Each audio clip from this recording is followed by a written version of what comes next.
Good morning students. कल हम लोगों ने जो उससे पहले तो हम लोगों ने चैप्टर पढ़ा था द डॉटर्स लव। फिर कल हम लोगों ने इसके कुछ क्वेश्चंस को किया था और वर्ड मीनिंग लिखा था। हम लोगों ने क्या क्या किया था, हम लोगों ने क्वेश्चन नंबर ए कर लिया था, ठीक है, और फिर क्वेश्चन नंबर बी भी हम लोगों ने कर लिया था। अब हम लोग, ठीक है, question number C, answer these questions करेंगे। ठीक है, आप लोगों के पास बुक है, आप लोग उसको, उस क्वेश्चंस को उसमें से उतार लेंगे। ठीक, देखिए मैं बता रहा हूँ आपको। पहला question, why did King Lear decide to divide his kingdom among his 3 daughters. King Lear ने क्यों निश्चय किया अपने राज्य को अपनी पुत्री में बांटने के लिए? क्योंकि वो बूढ़ा हो गया था और वो चाहता था कि वो उसको राज्य को बांट दे। King Lear was growing old, King Lear was growing old, and so his felt that it was time to pass on his kingdom to his daughters. तो उसने सोचा कि ये समय आ गया है कि मैं ये राज्य अपनी पुत्रियों को दे दूं। ठीक है, फिर से देखो, king Lear was growing old and so he felt that it was time to pass on his kingdom to his daughters। ठीक, चलो next. How did the 2 older daughters lie to Lear। क्या क्या उन्होंने बोला? The 2 eldest daughter lied to the king। The eldest one said, जो बड़ी वाली थी उसने क्या बोला? फिर से देखो, the 2 eldest daughter lied to the king। The eldest one said that he was dearer, dearer, to her than her eyesight or even her life। उसकी आंखों की रोशनी और उसके जीवन से ज़्यादा। The second daughter said that she was happiest whenever she was able to serve him। दूसरी वाले ने कहा क्या? जब वो बहुत खुश होती है जब उनकी सेवा करती है। The second daughter said that she was happiest whenever she was able to serve him। ठीक, next question, What reply did Cordelia give to her father's question। कॉर्डिला ने अपने पिता के क्वेश्चन का क्या जवाब दिया? Cordelia said that he was her father and had cared for her। देखो, Cordelia said that he was her father and had cared for her, feed her मतलब खाना खिलाया। ठीक है, देखो मैं पन्ना पलट रहा हूँ, है ना।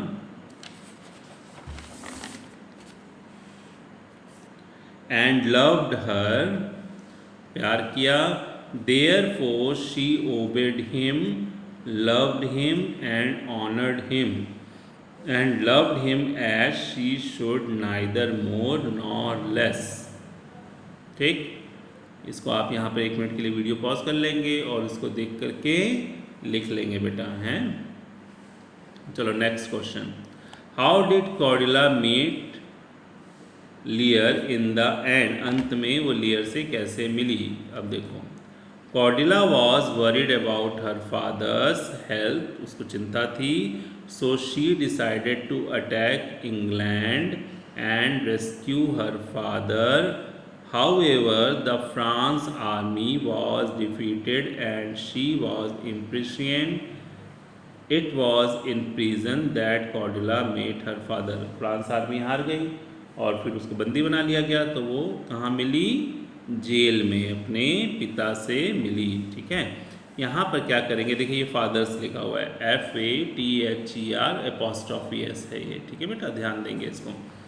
तो इसको आप क्या करेंगे, अपनी कॉपी पर सुंदर सुंदर राइटिंग में लिख लेंगे ये चारों क्वेश्चंस के आंसर।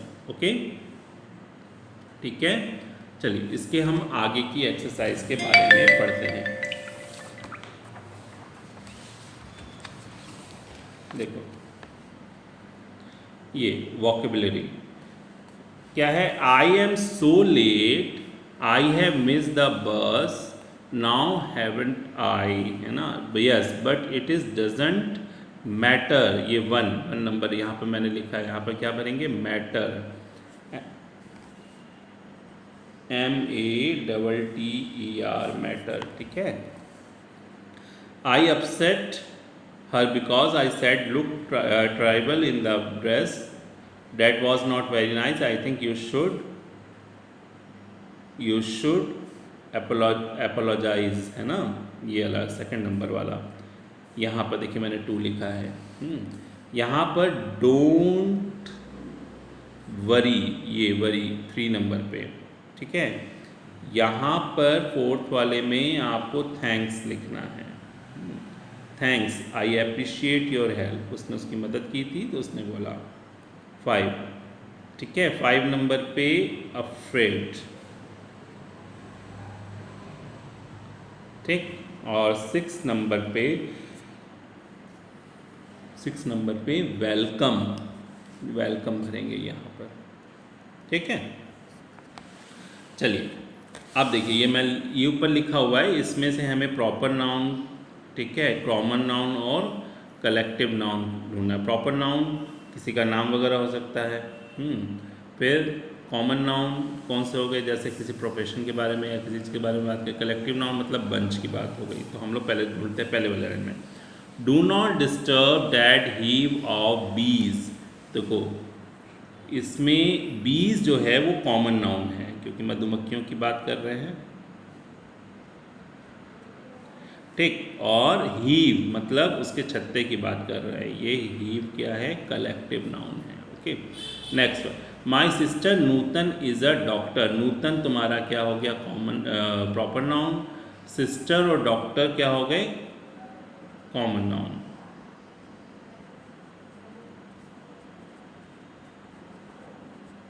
ओके।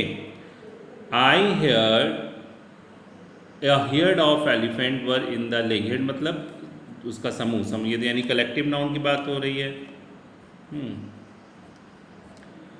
एलिफेंट्स क्या हो गए, कॉमन नाउन हो गए,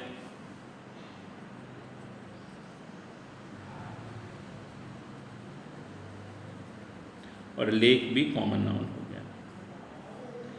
प्रिया borrowed a book from me, Priya क्या हो गया, प्रॉपर नाउन, और बुक क्या हो गया, कॉमन नाउन। फिर next, a new play, play तुम्हारा हो गया common noun, opens and Varda theatre, ये प्रॉपर नाउन, नाम है ना Varda theatre.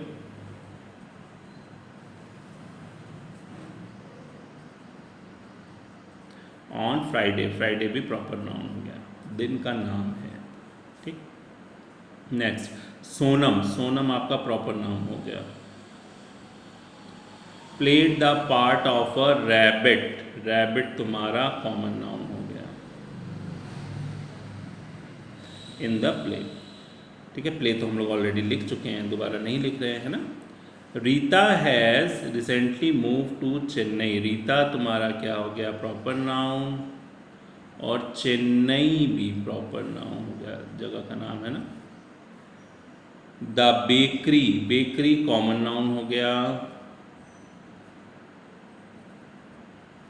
Sales the best cakes, cakes common noun हो गया।